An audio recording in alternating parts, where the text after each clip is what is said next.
Well, good morning. Today I've got a story that I don't know.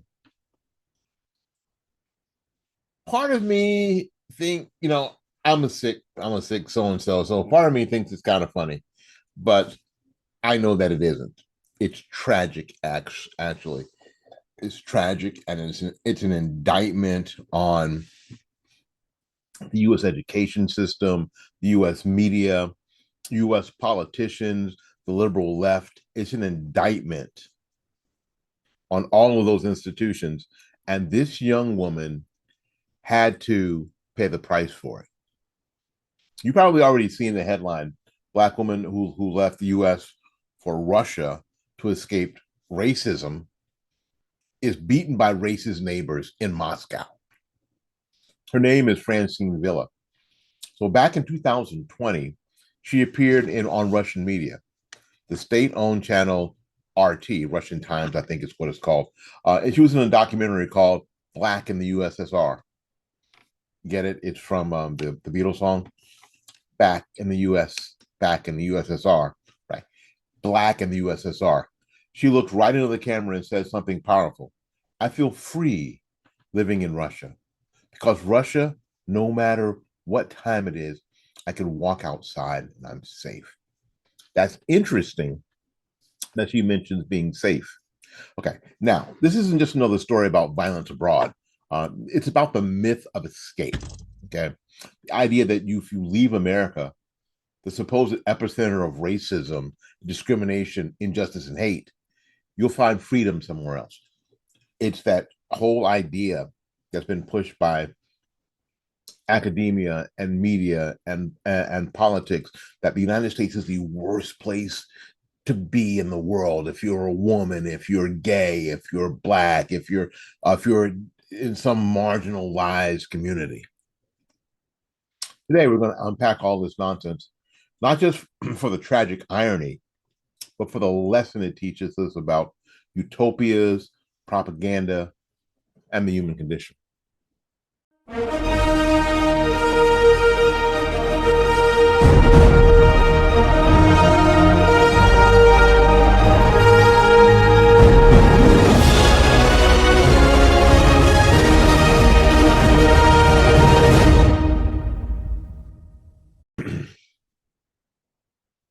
All right. Why did Francine Villa leave? It's not hard to imagine because here in America, the conversation about race is constant, it's nonstop. And for many Black Americans, that conversation is painful. Headlines, media filled with shootings, protests, George Floyd, Breonna Taylor, Derek Chauvin, riots. Right? You know. For some reason, it feels like America is irredeemable. That's what they want you to believe. And in that environment, the idea of escaping is, of course, tempting. And Villa wasn't alone. Over the years, Russia and other nations have courted disillusioned African Americans, painting themselves as a freer, safer, more welcoming place. Even during the Cold War, the Soviet Union actively invited Black Americans to showcase how racist America was compared to their classless society. Like the Soviet Union is a classless society, which is a failure of the American education system. It was propaganda then, and it's propaganda now. And Vila bought into it. She said she felt safer in Moscow than she did in her own hometown. She trusted that the absence of the American style racial conflict meant the absence of racism altogether, which means it was a failure of our cultural system to explain what racism is and where it comes from. But here's the problem: racism is not uniquely an American invention, just like slavery, not a uniquely American invention. Hardly anything, except for jazz, is a uniquely American invention. It's a universal failing. Billy Graham famously said he believed the next move of God would be believers making a difference in the marketplace. In the fall of 2019, Anton Kresik moved to Washington, D.C. And as Anton began his career in the political arena, two things became obvious. Godly principles were lacking on both sides of the aisle, and many organizations were putting profits before people. 7 Weeks Coffee was started to reverse this trend and live out Graham's calling as believers in the marketplace. As a values based business, 7 Weeks Coffee has a simple and transparent mission. Donate 10%, a tithe, of every sale to pregnancy care centers across the nation. They are committed to earning your trust, not expecting it. So, how do they do this? Leading with their values, showing the impact and providing the highest quality product. I am a Christian. I'm conservative. And 7 Weeks Coffee unapologetically supports pregnancy care centers across the nation. Please join us by letting your coffee serve a greater purpose.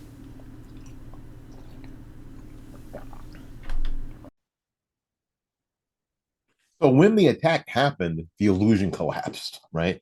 Francine Villa was and her baby were attacked by her own neighbors, not by some shadowy government goons, not by some random thugs in an alley, okay, but by the people next door. Nobody came and burned a cross in her front yard. Okay. That tells you something. Prejudice is intimate. It doesn't need a uniform or a badge or a Confederate flag. It can be carried in the hearts of, quote, ordinary, end quote, people anywhere and everywhere in the world. Now, let's talk about Russian racism. Russia has long been plagued by what we call xenophobia, particularly against people from Caucasus or Asia, Africa, and the Middle East. Racist skinhead groups were notorious in Moscow and St. Petersburg, which used to be Leningrad, in the 2000s.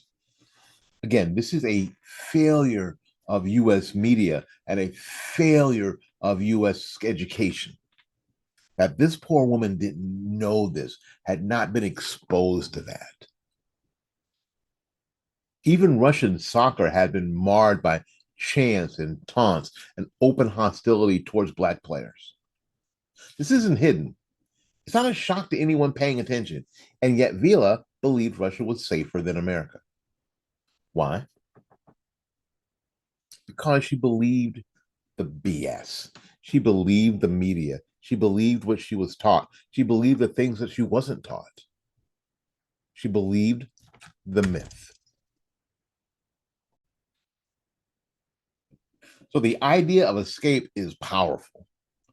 We all want to believe that if we could just change our surroundings, our problems will dissolve. Move, move to the right city, find the right job, leave the US for some better country. But the problem with escape is that you take yourself and the fallen world with you. Francine Villa ran from discrimination here, but she found it there. And in some ways, worse, because the mask slips abroad. There isn't the same legal system, media, civil rights movement ready to defend you. In the US, for all its flaws, you could call an attorney, file a lawsuit, and find activists rallying behind her. In Moscow, good luck. That's the brutal lesson. The escape was never real. It was a mirage. Okay, so we can't miss The propaganda angle. Russia rolled out that documentary, Black in the USSR, as a marketing campaign. The message: see, America is racist. Even Black Americans prefer Russia. So it wasn't about Vila. It was about her safety. It was about weaponizing her story against the US. That's that's pretty terrible, isn't it? That's pretty underhanded, right? And now the same story blows up in their face. This is what utopias do. They sell you a dream. They tell you that over here it's different. But the truth is, utopia is always a fantasy. It never exists in the real world. Ask the Cubans that fled to Venezuela. Ask the Venezuelans who fled to Colombia. Ask anyone who believed that grass is greener promise.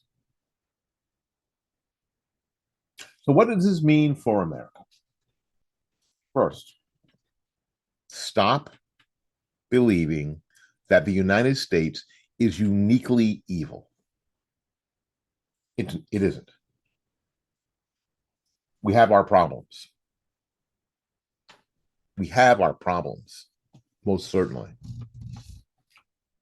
But so does every country on earth. And pretending that Russia or China or any other nation is some sanctuary of equality is willful blindness. Second, remember that propaganda is real. Both America and its rivals play these games. But when you hear a glowing testimonial about some country being free of racism, you should probably look closer. Third, embrace reality. Racism is a condition of the human heart, not a function of geography. That means the solution isn't running away, it's confronting, it's reforming, it's building where you are.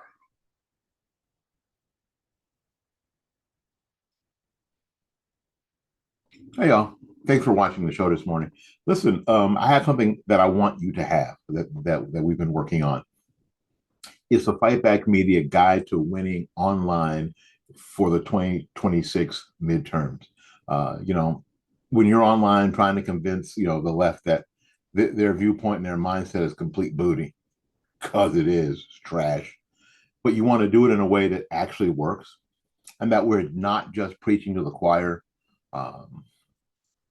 Please go to our website, fightbackmedia.com, and download this guide. It's full of really helpful, practical situations. It's a guide that you can share with your friends. You can print it out. It has quizzes and the test.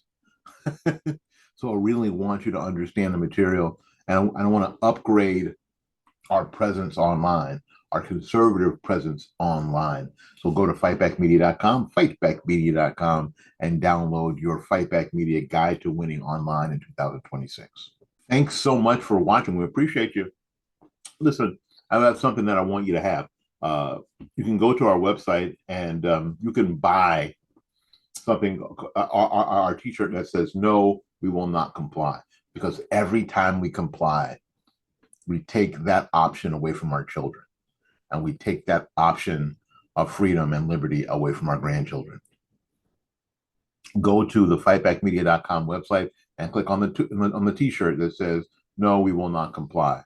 And underneath it, it has the nocompliancemovie.com website. And every single shirt that we sell, we'll send 50% of that sale to my friend Chris Han Hall so they can produce the next movie. And whatever work they're doing, we will send 50% of the proceeds to my friend Chris Han Hall. So go to fightbackmedia.com, fightbackmedia.com, and click on the "No, we will not comply" T-shirt. Frankly, Francine Villa's story is heartbreaking. A woman searching for safety for herself and her baby, only to face violence that shattered her dream. But it's also instructive. It tells us something. You cannot outrun human sin. You cannot escape human nature by crossing borders. If America is to remain strong, the lesson isn't to chase utopias abroad. We hear that all the time. What about Sweden? What about Switzerland? What it's till you talk to the people who live there, right? The lesson is to acknowledge our flaws, defend our freedoms, and to improve what we already have. Because for all of our problems, America is still the place where even those who criticize it the loudest fight to stay. And for those who leave, oftentimes regret it. So the next time someone tells you America is irredeemable, remember this story. Remember her dream and her pain. And remember that the solution isn't to run. The solution is to build. This is the Morning Report. My name is Willie Lawson.